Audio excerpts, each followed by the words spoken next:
designed to encourage, empower, and educate real estate professionals by sharing best practices from business leaders that are proven winners. I'm your host, Kyle Malnati, and this is Calibrate Real Estate. Broadcasting from the Mile High City, thank you for tuning in to the Calibrate Real Estate podcast, hosted on Apple Podcast, Spotify, and YouTube. My esteemed guest today is a good friend, Elad Bushari. Say hello, Elad. Hello, everybody. How are you, Kyle? I'm doing very well, my friend. Elad and I hung out in Boston, Massachusetts. We've hung out a couple times before, but a very meaningful conversation that I had with Elad was actually right before I started Calibrate Real Estate. This was the springtime of 2016. It was a very pivotal time in my life. I was contemplating leaving a large brokerage firm as a team leader and creating Calibrate Real Estate, but I was still in that incubation phase, still in that mindset of, gosh, how do I do this? Now, some history behind Elad. Elad is with Compass now, but for 10 years owned and ran Bushari. And Bushari Real Estate was this, for 10 years, kind of your baby, and then you sold to Compass. So let's dive right into that, Elad. What was the last year like for you of selling a company that you created from scratch on your own? And we'll talk about some of the successes you've had, but what's the last year or so been like for you, and why the change to Compass? Well, first and foremost, the last year of being, when you know you're selling a company that you established, it's mixed feelings. It's you know it's the right thing because you're doing it, and you know that there's a lot of responsibility for the companies and the family that you built. We've had 45 agents and 5 employees, full-time employees. It was a substantial amount of people. We were very, very tight together. We still are. Every agent transitioned with us to Compass Back Bay and say that 99% retention, only one agent left. So great absorption here. Compass was amazing, welcoming us, and it was a big merger here in Boston, and I think both companies made what Compass 18 months ago to today. Compass has. After they acquired us, I believe there were about 120 agents total in the region. Right now, we're just under 600. So great momentum, great growth here in Boston and nationwide. So selling the company is not an easy task. It was a great year. Financially, the company was growing rapidly year after year. Our last year, we were the fastest growing real estate company in Massachusetts, ranked by Inc. 5000, and among the 5,000 fastest growing companies in the United States. So we were definitely on a great trajectory, the hockey stick per se, and we had a great revenue, great EBITDA, everything was great, but it was a time to sell. We realized, especially here in downtown Boston, the core neighborhoods of Boston, we've seen a lot of big consolidations of companies.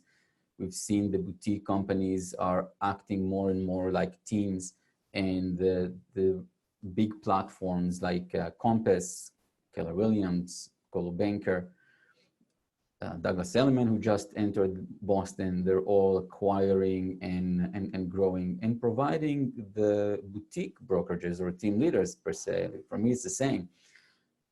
They're giving them a better way of doing business, or at the very least, a different way of doing business.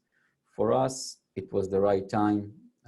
It was either we have to partner up with someone, either a financial investor, to continue to grow and claim our #1 independent company in Boston, or do a merger, or sell it out. My wife and I, my wife runs the company shoulder to shoulder with me, we decided that, well, full disclosure, we have 4 kids. Our schedules are crazy. It was also the right timing. I mean, our familial situation and where we wanted to be at the time, professional-wise, it got us to the point to start negotiating a sale, considering a sale, negotiating it, and eventually really thankful to the really amazing people at Compass and the independent attorneys and CPAs we hired that guided us through this entire, otherwise could have been a nightmare transition. There was a sentence that Mara, my wife and I used to say to each other, that selling a company is the #1 killer for entrepreneurship. You have to be so detail oriented, and the numbers and due diligence. It's a scary process, and until the very last second, when as you're selling a brokerage, until the very last second, you don't know if it closes or not. We made the right decision. Well, congrats to you and your lovely wife. I've had the pleasure of meeting her, and I say this in good humor, that I have never met a man who hasn't married up that I can respect. I mean, you absolutely have married up with your wife, and you, one of the things you shared with me when we were in the process of talking in Boston 3 years ago was the integral nature of your wife being involved in the business. And we'll get into that. That was well before Compass was even on the scene.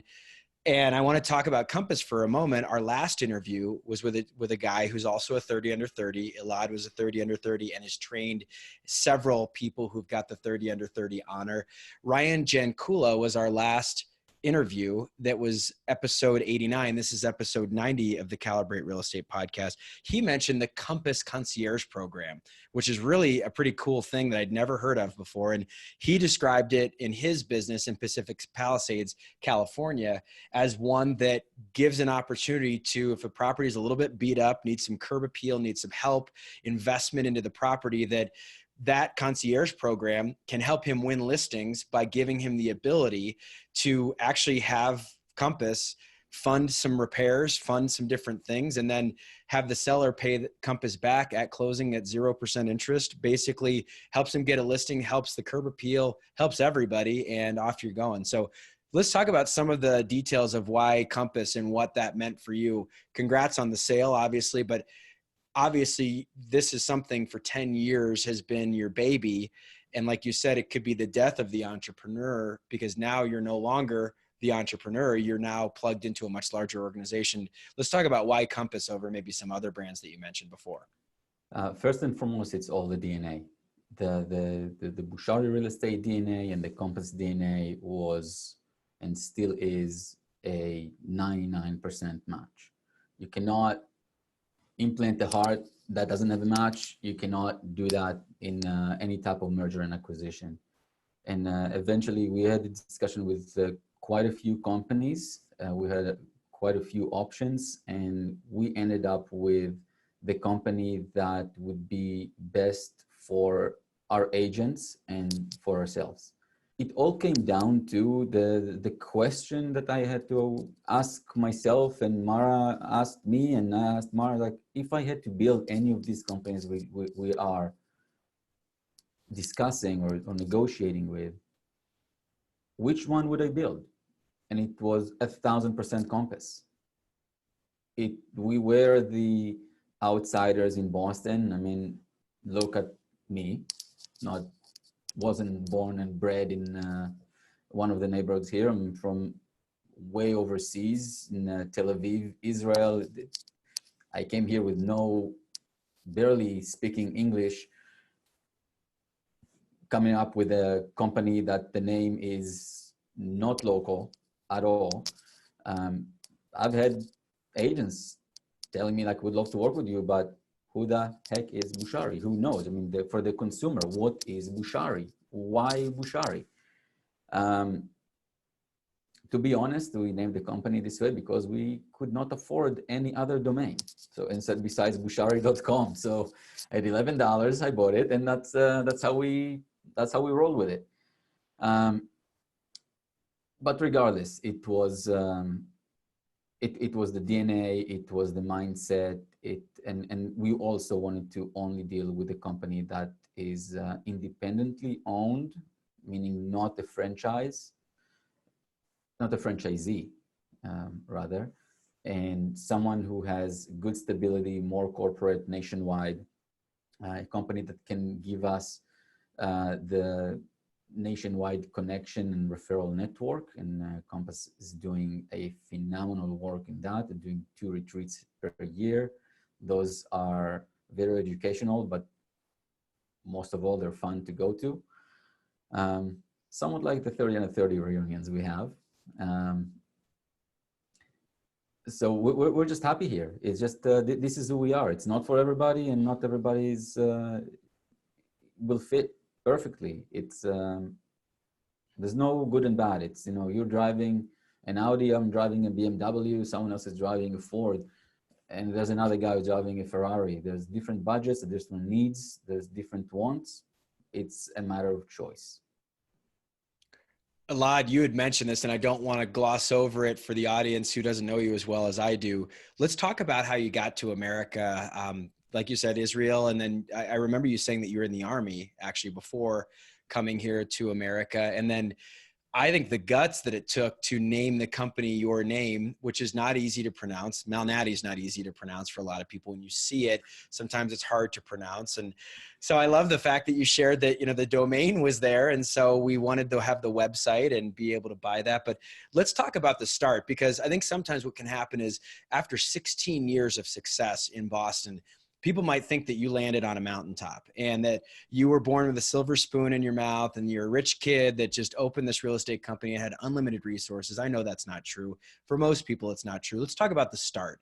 Why did you get into real estate? How did you get to America? Just talk just a little bit about your life before real estate. It's always a bit easier if you're born to, you know, the Prince of Israel. So it's, but I wasn't. Just like you said, I met my wife in Israel. She's American and Israeli. We met at the Army. I served for 5 years. We actually met on a helicopter, dated for 9 months, and Mara was moving to Boston to finish her degree at Boston University. And we moved here for 2 years. We're at the end of the second year now. But I ended up staying and starting my real estate business 6 months after my second year in real estate. I was already making 6 figures, and there was really no way of going back. I fell in love with the city, fell in love with the people, fell in love with the fall, summer, and spring, winter, not so much. Great architecture, fell in love with real estate. I did not think I want to even do real estate. Real estate was never on my trajectory. I was a paramedic. I was all in medicine always. I loved business. Never thought that real estate is what I'm going to do. But when I learned about the real estate industry and how via the MLS, everybody's collaborating and this is not super aggressive, and there is space for everybody to take a piece. This is how we started and learned the sales funnel, that everything is to start with your prospecting, and then you have to meet in person, and only then you have to ask for the commitment, and only then you get for the closing, and then you have to follow up. So I just followed that. And the first thing I learned is how to do cold calling. And as probably some of you can figure out that I have a slight accent. Just amplify that 16 times, and that was my accent 16 years ago. And like an Israeli, you have the chutzpah, you just go, I do what I'm told, I'll try, I'll give it, I'm okay with the no. So I made the cold calls, and my broker at the time told me, listen, they're gonna be rude to you, they're gonna hang up on you, they're gonna curse you, just you gotta keep going, you can never give up. So I gave up after 3 times. The 3 calls I made, they were super nice to me. They were very polite, and they all said the same thing. They all said, sir, we do not understand the word you're saying. So I figured out that there's nothing wrong with the system, there's something wrong with me. I did attend the Open University. It's the equivalent of online studies while I was serving in the Army, and I studied computer science and math. So I started applying my knowledge into building the website. This is where I bought bushari.com, started building the website, and search engine optimization. link building, link reciprocity, making phone calls to other brokers, creating a nationwide registry to start exchanging links, building my ranking on Google. After 6 months, when we also built a luxury portfolio. Today you see it in a lot of websites, almost every website, especially in the city, there's like luxury buildings. It did not exist. There was no Zillow 16 years ago. And maybe it was not relevant as much as it is today. So we started this way. And when you were Googling, if you were to Google Boston luxury real estate, you would find Bushari.com as the #1 organic link. Wow, and that's amazing. At that moment, the entire prospecting went from cold calling to an inbound marketing. And the best part for me, it was that they would send me emails. And I could email back with no accent, just with a weird name at the bottom. And but my grammar was terrible at the time also, probably still is. So my wife, Mara, would check every single email that before I sent it out. And that's how I started. And just lead generation online, getting all the conversions, and just grew after a couple of years doing this. Bushari.com became the top 4 organic links when you search Boston real estate, and it really started to rain at that time. Remember Mara coming back home. We just purchased a condo in Cambridge, and she came back home all depressed. She was working in finance at the time, and I told her, listen, Mara, I need to hire an assistant. I cannot keep up with all the back-end work, building the website, doing the SEO, lead conversion, sending the buyers, these clients, the relevant properties, scheduling the showings, doing all that, and do all the showings at the same time. So I think I'm going to hire an assistant. And she said, okay, well, I'm going to quit tomorrow, and you're going to start working for me. And that's what we did since then. Like every smart spouse, every smart wife, I'm going to come work with you. I'm going to make this better. And you're going to start working for me, Elad. Exactly. All right. So someone might've missed that. I love this. And I love this story. I think it's great because you, like a lot of people, all of us are going to overcome adversity. It's going to be different for each one of us. Your adversity literally was the way that you communicated, because you came from a foreign country and you're coming here to America, and Boston is about one of the oldest cities you could have in America. And you've got a lot of people who are very much entrenched in that city and have expectations. There's generational wealth in that area. And so you've got this guy with a different name and accent who's making cold calls, and you figure out, like a lot of people do. And I don't want our listeners that are maybe the Lone Ranger agent or the low man on the totem pole in a team to miss on this lesson, that you found a way to take your adversity and to take maybe what some would consider a handicap, the way that you communicate verbally, because you had a thicker accent. And like you said, grammar was an issue, and your wife was helping you edit the emails. And then you figured out search engine optimization, and you went from cold calls to lead generation online. Really, before that was a thing. And then you also leveled up and you said, okay, I was generating leads for myself. Now I've gotten to the point where I've gotten such a good job of lead generation that I can bring other agents into my business. And you had shared with me privately before we started that you've actually trained several 30 under 30s within your company. And that's one of your proudest accomplishments. We met because we're both 30 under 30s in different years. But let's talk about the people you've trained, because you've recruited and trained a lot of agents. You're at the peak of Bushari, we're at above 40, and these are high-end luxury agents. So what's it like? How do you train someone into a 30 under 30 after you were one yourself? Well, they need to want it. And I think in the movie Wall Street, Warren Gecko says, bring them to me young, smart, and hungry. And I followed that advice. We targeted the agents that just started in real estate but did not give up. And they knew that this is what they wanted. They were hungry to succeed. And so they had the skills, they had the persona, they had what it they have what it takes, and all they needed is someone to believe in them. And that's exactly what we did. Some of them were just rental agents, and there's nothing wrong with being a rental agent.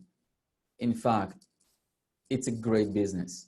One of the rental agents, when we started rentals as a division, it was also one of my more, probably I'm even more proud about my rental division than the 30 under 30 training.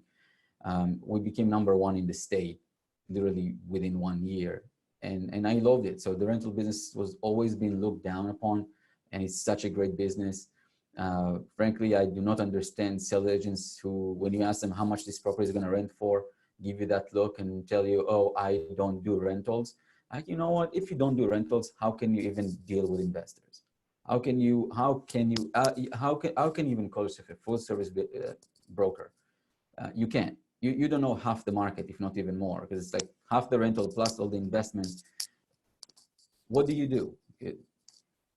You stage your properties, punch it on MLS, and okay, that's fine, fair enough. There's plenty of those. We required our agents to know rentals, so we love that. We utilize the rental division to be our catalyst to find the right agents who love service and they're passionate about servicing their clients, and all these conversions from tenants to buyers.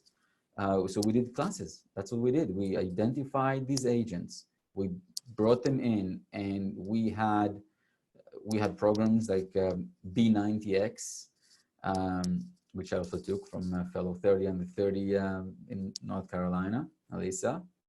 I called her and she was generous enough to share her idea, but it was an amazing program. And we also did another program called Accelerate, just all very short, about a month, a period of a month, and about 20 hours a week training in class, points, systems. But we got them through the entire training and accountability, how to convert tenants into buyers, how to prospect, how to build your business, all the fundamentals. And we saw agents from selling 1 property or 2 properties a year and compensating with rentals to selling 20 million a year and becoming 30 under 30. Quite a few. I mean, Andrea McDonough, Randy Horn, Josh Stiles, all 3 started from nothing, but had the brain power, they had the motivation, they had the accountability, they had exactly what it takes to be a successful top producer agent. All they needed is the ground to work on. And it's not me, I trained them. I literally just showed them the way, but it was their skill and their hard work and them never giving up that got them to that level of production and to be included in this inner circle. Elad, I love that you describe that the people that you're working with are hungry, they're humble, they're smart, they're gritty, they're tenacious. I love that you're like, look, if you can rent, and you should know how to rent if you're going to do high-end luxury real estate, you can go from doing apartment leases or doing condo leases or townhomes or brownstones to selling $30 million worth of real estate a year. And so I agree with you. I think all of us know that for many of us, it just takes someone believing you and giving you a shot. For the person who is maybe at that next level, who wants to recruit some other people, what were some things that you did to identify that certain people were a good fit versus what people might not be a good fit? Because I think for you, you had this knack, and you probably developed a system, because I know you're systematic, of identifying what it took to be Andrea. You know, that person, you could meet a couple of different people like Andrea that are young and they've got, you know, gusto and chutzpah, but not all of them are going to be successful. So what does it take then to recruit that person? How do you figure that out? How did you know that they were Bushari? Morals. That's all. Just good common sense of the agent. If the agent is a good person and they think more like a business person who wants to do real estate versus the real estate guy who loves people and loves real estate, we focused more on the business side. Because when you focus on the business side, the decisions are business decisions. They're not emotional decisions. This is where we mitigate the risk that one of our agents is going to go and scream at a client, because our agents did not think like my personal relationship with this buyer. They thought, I'm a business, I'm providing service. This client deserves this level of service. This is what I need. And these are the things that are not going to be,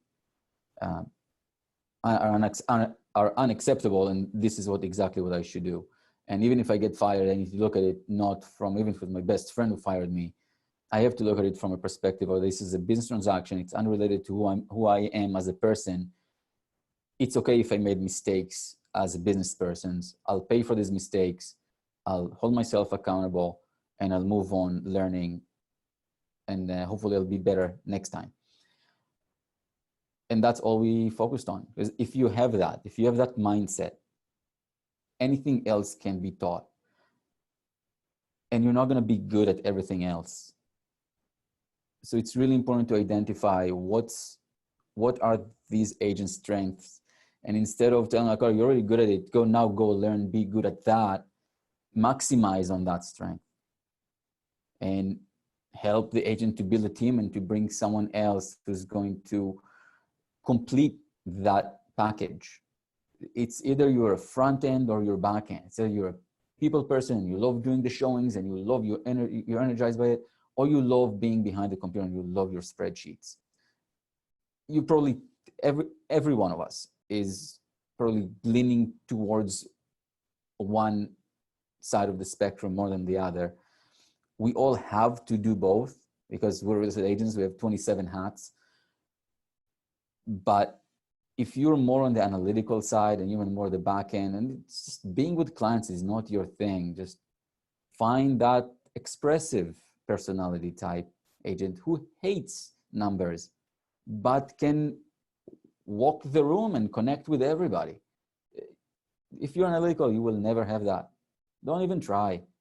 But you can write really good reports and connect with other analytical buyers or sellers out there, and they would love you and you would love them. And if you're that expressive and you happen to connect with one of those analytical buyers or sellers, it's really not for you. You need the analytical agent on your team to communicate with that customer on the same level. Because they're going to require data from you to support any type of suggestion that you've made. And I know you hate this. You cannot wait to go and have the glass of beer or champagne or rosé in your hand and go have fun. It's okay. This is who you are. Maximize on that. Do more social events. Do more things that are good for you, that you're going to be happy with, because that's the only way for you to be doing those on a systematic basis. If you are expressive, you're going to try to write a market report, you may write one. The second one is almost guaranteed not to exist. So just take your strengths and maximize them. It's really wonderful advice. And it's a great reminder for all of us that stop fighting who you are and instead really sell into that benefit that you are. If you're an expressive, someone who's a great communicator, someone who naturally just goes out there. One of our daughters is a twin. She has a twin brother. Her name's Amelia.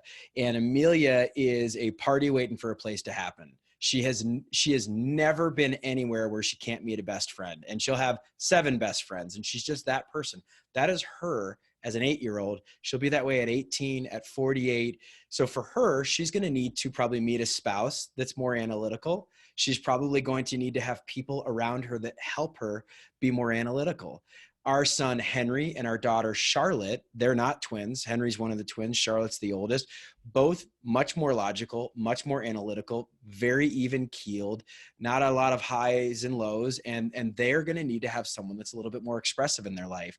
And I think it's great advice. It's a great reminder for us that stop fighting what you aren't, and instead sell into, do events, do real estate marketing that speaks to how you are most effective. And that's going to end up winning you more listing appointments. Okay, one thing that I wanted to share is a great resource, a prescription for someone that hasn't read these things. So a couple of things that I'm talking about with Elad are, my favorite book right now is called The Immigrant Edge by Brian Buffini. And it talks about why our immigrants, for whatever reason, come to America and see more opportunity than the Americans who've been living here. And how is there's this huge disproportionate amount of immigrants that are successful in Fortune 500 companies and Forbes 400 wealthiest people in America. Why are so many of them immigrants? So that's a great book for you to read if you haven't read it. The other book is called The Ideal Team Player by Patrick Lencioni. Patrick Lencioni identifies, and I mentioned it just briefly, that the ideal team player is this Venn diagram, 3 circles that intersect in the middle. And circle 1 is hungry, circle 2, humble, circle 3, smart. And smart is common sense, people smarts, not analytical smarts or brain power, because we've all met that person who just, they may be the smartest person in the world, but they can't communicate. And so the ideal team player is all 3 of those. Elad, you've gone from the beginning to the end. It's what a lot of us look at as real estate agents. When you first start out, you first get your license, you think someday I'm going to own this company. I'm going to have dozens of people working for me. And then you say, like, at some point I'm going to sell it. So you've kind of gone through this over 16 years, this huge evolution. You've trained people who've become 30 under 30s, and you've been their guide. What are some of the really cool experiences that you pinch yourself and say, I don't think I could have ever planned that. That's God. That's something that I just didn't expect to ever happen. What are these monumental experiences of your life that you'll say, when you're old and you're sharing this with your grandkids, that you're like, I could have never planned that. It just worked out so beautifully. What are some of the more memorable experiences of your career? Probably my wife marrying me. Smart answer. Unexpected. In real estate, it's a good question. Look, we tried so many different things, and so many of them failed. So what you see is just the shiny part. It's the tip of the iceberg. Most of it is underwater. All my fiascos. Have an interview with Mara. You can have 2 hours podcast just about all the stuff Elad tried and miserably failed. Yes. I don't think that any of these failures was a failure. It was a positive negative, a confirmed negative. It was proof of concept did not work, or the timing was not great, or the partner was not the right one. So we all learning experiences. And the good things and the successful, like the training. I love the training. I think it was one of the highlights of being a broker owner from 2015 to 2018. I took a step back. I stopped dealing with buyers or sellers altogether, and I was 100% working on the business, not working in the business. And that's what really helped our trajectory. And we started the rental division. We started with recruiting. We did a month training just for rental agents that included how to build a business and prospecting and how to do the transition. So it took us, we hired a rental manager, we did all that, and we hired the right people. And the 2 agents that we hired, they were producing good amount, but they were doing Craigslist ads and chasing the tenants. And together, they helped us a lot to they were among the real 2 recruits that to come into this new rental division. Our agents before that did sales and rentals. At same level, the rental was more complementary to the sales, just to help our investors and to stay knowledgeable. We took it together. We really built this rental division, and we started taking buildings and started marketing these luxury buildings in Boston and having all that inventory that otherwise I don't know how it's in Colorado or Denver. Here, the rentals in Boston, the rental industry does not share anything with each other. It's the wild, wild west.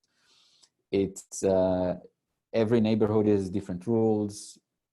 It's very, very difficult. And what we did, we decided, although this is the mindset of the rental industry, we're going to take these buildings, and part of our marketing approach, we're going to put every single property we have on the MLS, and we're going to encourage other agents to show these properties, and we would offer the fee. They're like, we're going to put it on MLS and your tenant pays me the fee.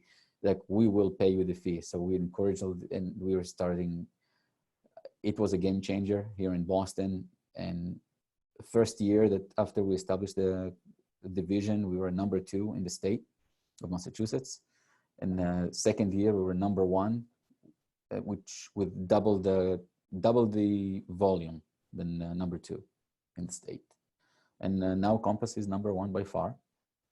And we're very proud of that. Yeah, it's a business is a business is a business.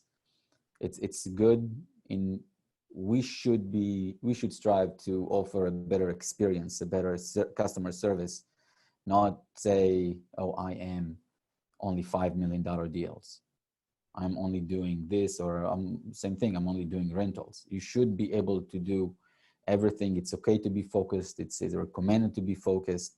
It's okay to have your niche, but have some risk adversities there. Just, you should know more than what you do.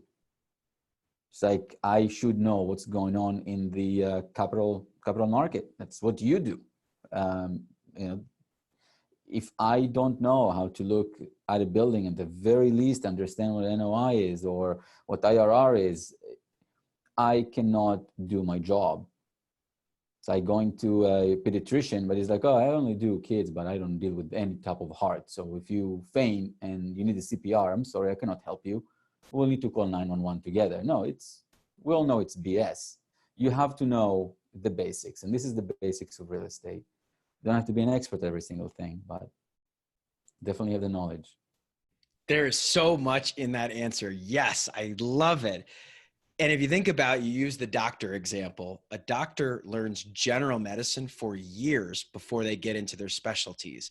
And only after, a couple of years, and I did this in business school too, you've got 2 years worth of general education, and you've got accounting, and you've got all these other things before you get into your core finance classes.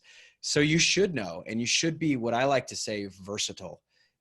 I get a lot of flack because we just started a leasing division. One of my very good friends, he's been a friend of mine for a long time, had been doing leasing at another smaller company.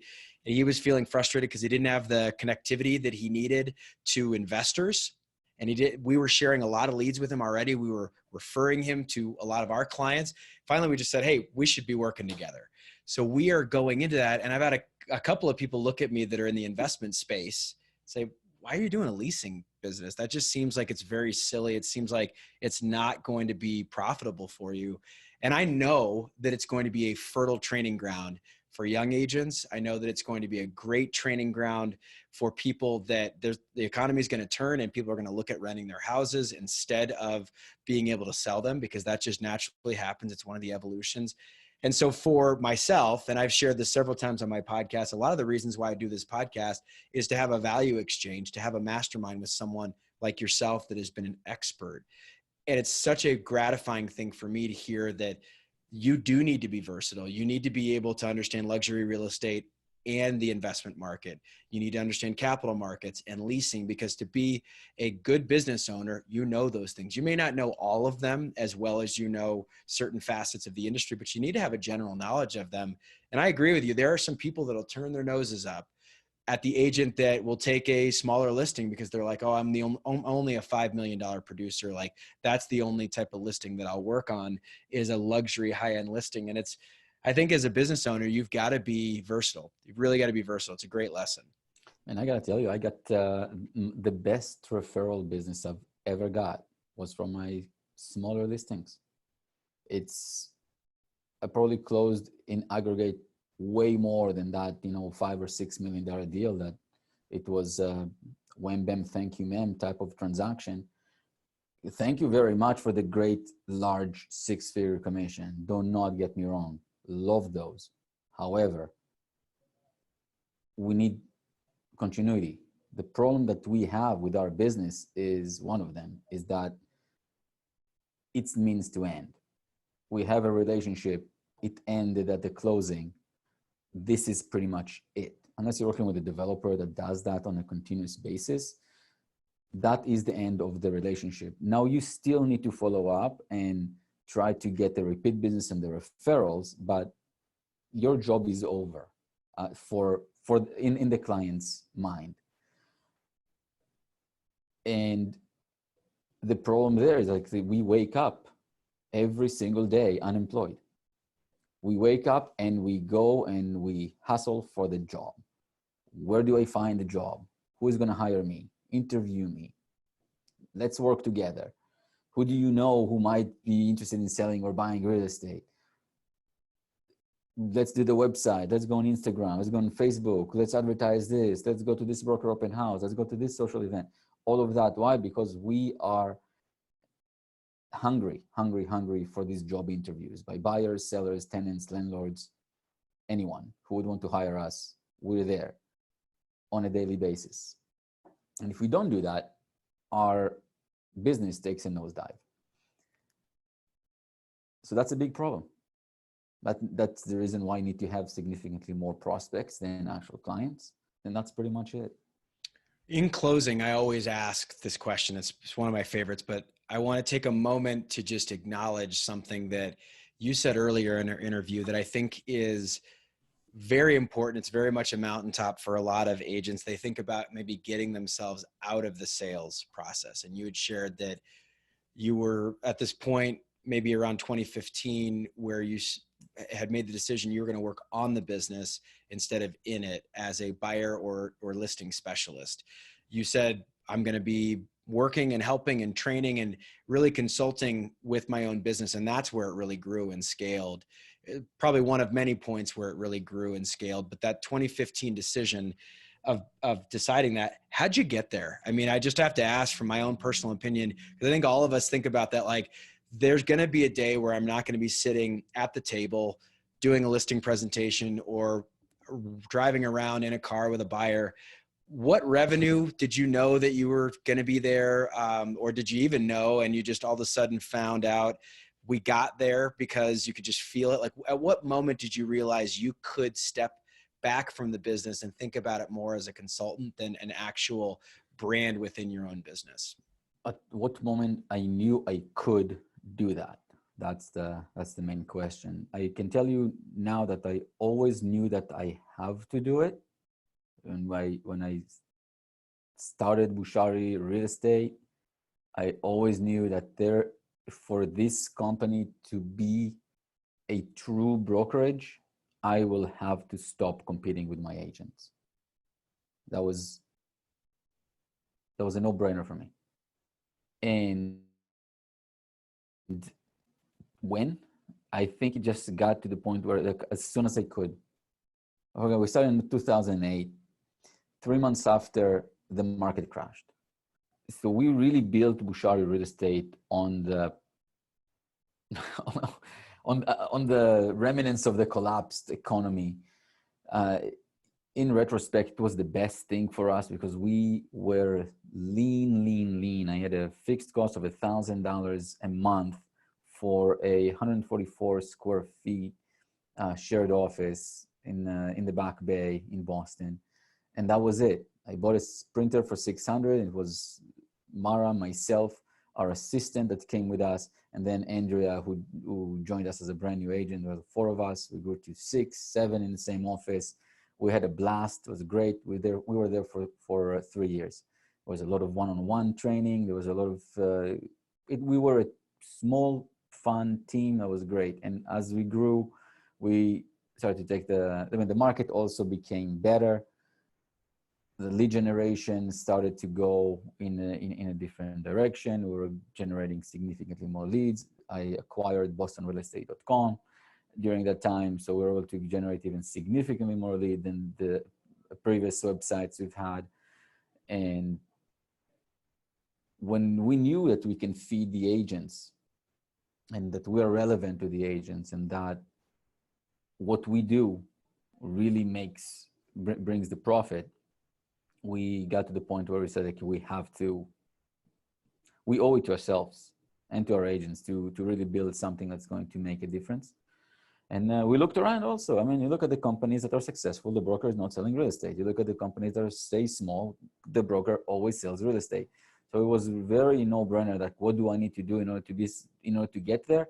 I have to stop selling real estate and stop slicing myself super thin and doing every single thing and running at 1,200 miles per hour all the time. And it became more profitable not to sell real estate. So when you laser focused on something, you do it better. And I was very passionate about it. That's very important for me. If I'm not passionate about something, everybody can feel it. And that was great. We just continue to grow. We did not have a choice though. It's amazing advice for me because I'm a broker owner of 3 years and I am still much that practitioner. I'm that player coach. And I think that there's a lot of people listening to this podcast that are in that position. And it's a great reminder that at some point, if I'm going to really grow this organization, I'm going to need to focus more on the training, the recruiting, the making sure that the company is designed to benefit the agent instead of maybe me sharing time working on my own business versus working on the business of Calibrate. So it's great advice for me. The last piece of advice that I always ask for from our experts is this idea of dear younger me. It's a great segue. The idea is, okay, Elad, you've been in the business now 16 years. You at one point were in your early 20s and you meet a lot of people. You've recruited and trained a lot of young people to be successful. So what's the advice that you wish you knew when you were 22? Or what's the advice that you commonly impart to someone that's in their early 20s? And this idea of dear younger me would be that I'm a little bit older now. I've had some experiences. I've sold a business. I've worked with a lot of people like yourself. Here's what you need to know as an early 20s something. I almost wish I never met my younger me. I love the ride. I love the uncertainty of what's going on. I live for that type of action, the ups, the downs, the sideways, the backwards. So I wish no one would come to me at 22 and tell me, oh, this is what you're going to happen, or try to do this, try to do that. I was never a good listener anyway, so probably would not even listen to myself. But if you really ask, it's probably not the answer I wish someone told me what is the what is the max multiplier I can sell my company for. And for anyone out there who's considering starting a real estate brokerage, you have to go back to your why. And my why was to be in business. My why is to create something that's going to bring brokers and our agents, a better experience and a better platform to go and serve their clients. That was my why. But as a business aspect, we also knew that we have to build it in a sellable way. Cannot just open it just because I was frustrated with the split that I had with that company, or just because Sotheby's fired me, which is, by the way, why we opened the company at that time. But that's a different podcast. So it wasn't that that was the motivation was not it just happened. What's the end game of your brokerage? Are you going to sell it? Are you going to retire? You just want to be self-employed and have your control of your own destiny for the rest of your life? These are all good answers, and they're all answers that's going to be yes, go ahead and do it. But also know your plan B. And if things are not going well, what are you going to do? I had the passion to be a broker owner. Maybe not for the perfect reasons. I just wanted that. I just wanted to have my own company. It tickled me inside my skin. I could not stop thinking. I was obsessed with it. And we end up doing it. And I was probably way too cocky about it at the time. I did get phone calls from other brokers and like, you have no idea how hard it is. I'm like, I don't care. I don't mind. I have to try. Just like my other million business ventures that literally collapsed. I had to try it. I get passionate about something. I try it. If it goes, fantastic. If it doesn't, I get discouraged and I just let it go. But brokerages, this is something that I heard from someone, just very smart person not long ago. A real estate brokerage is a great cash flow. It has a terrible valuation. Now, if you're a selling broker, then your valuation almost worth nothing. But it's a good cash cow. So if you want to do that, to have control and maximize on that cash proceeds and take that and reinvest it in real estate and wealth and other things like that, it's fantastic. But there are bad reasons to start a real estate company. And if you think you're going to become a billionaire, I mean, listen, Barbara Corcoran did get there, but there's only one Barbara Corcoran. I'm sure in every single market, there is that one agent that is absolutely blowing everybody out of the water. It's okay. If you're that, yeah, you need a company, you don't need a company. It's not going to make that much of a difference for you, to be honest.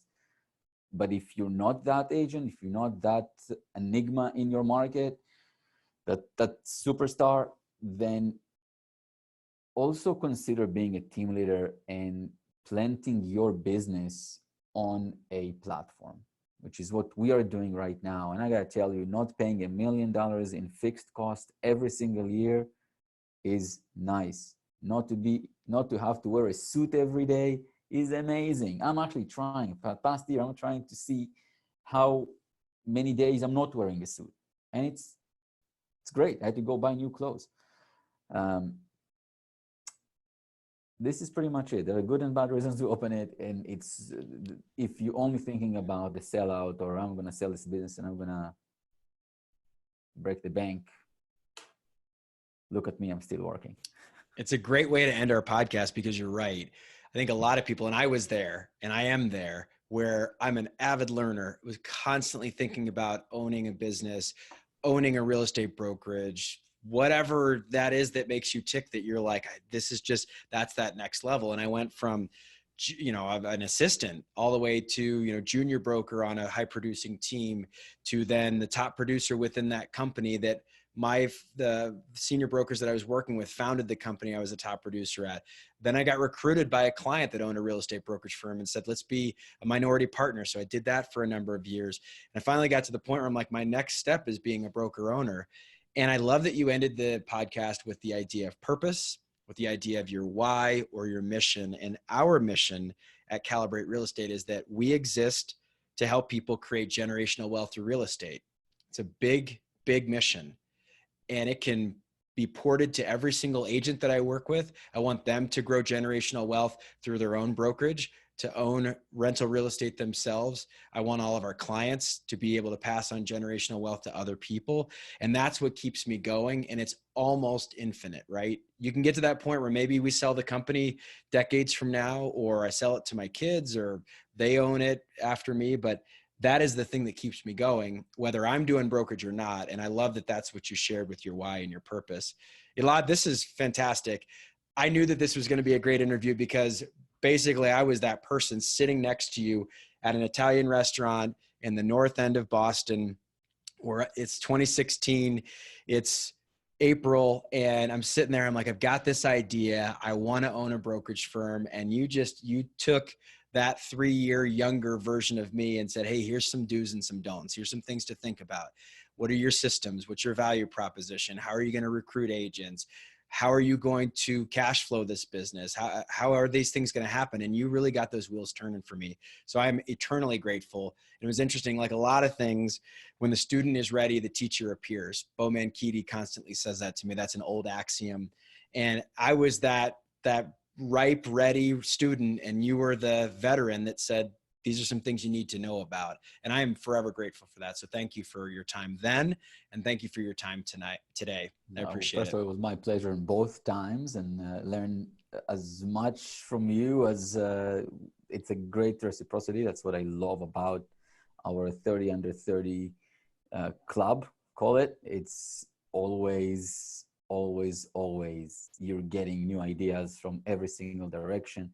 Like you said, what works in Denver may not work in the concrete jungle I call Boston, and vice versa. And it's great. Just one last thing, if anyone has a broker owner or someone's considering opening or working out their team and they do have any questions, I'm always available to answer any questions on a personal. Just direct message me on Instagram, or not on Facebook, but on Instagram, or text me. I think Elad Bushari is my handle on Instagram. If not, I'm probably the only Elad Bushari in the United States.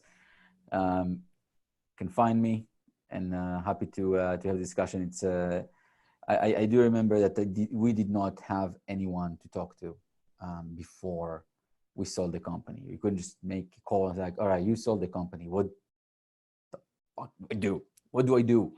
Who do I talk to? What would I need to hire? Everything was very, very in the dark. And so if anyone who's going through even if it's just a merger, even just, taking your boutique brokerage and planting it onto a platform, what to expect, my line is open. Happy to help any of all of you out there. Elad, that's very generous. And I'm not saying that just to pump you up. That's what I've done. I've asked you questions, and to be a resource for others, I think is a huge, generous gesture for you, because you know that it's important. So for Elad Bushari, for Kayla Davis, our podcast producer, I'm Kyle Malnati. Thank you for tuning in to episode 90 of the Calibrate Real Estate Podcast. And as I love to say, we will see you around the neighborhood. Thanks, everybody. Bye-bye.